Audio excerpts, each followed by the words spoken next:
Hi guys, my name is Joe Bagley and today I'm going to talk to you about how to tell if a plant needs watering.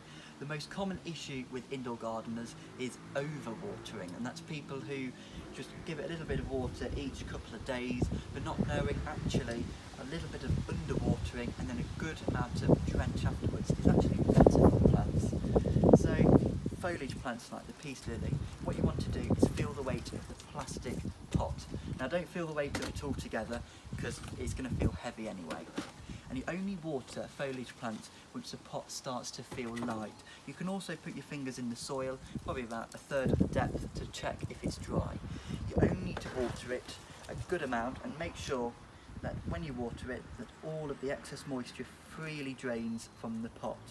Now if you water it into this one and allow waterlogging to take place, that can cause root rot later in the line. So make sure that you drain the plant well and then pop it back in, and that's the job good un. Now for cacti and succulents, you have to remember drenches between droughts. Allow all of the soil to dry out in between waters and give it a good drench. Don't keep the soil moist, that will cause root rot, and also it can cause stem rot or heart rot. So again, give it a good drench and only water it, or stop watering it, sorry, once excess moisture starts to drain from the drainage holes below. That should be any time now. And with orchids, you want to look at the colour of the roots.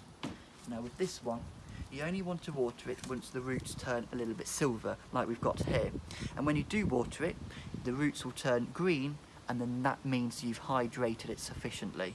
Now if you get a little bit of algae in there, that's actually really healthy for the plant, so don't worry about that. If the roots start to rot, they'll turn brown, and if you underwater it, generally speaking, they'll turn a little bit yellow. So they're the four colours, and just make sure that you don't overwater orchids. This little root here, it's got something called velamin that just absorbs the moisture, and the actual root thread is a very small, if I try and bend it, here, this is the actual root, and that is the velamin, which will absorb the moisture and keep it hydrated. And there we go, that's how you water the three main types of houseplants.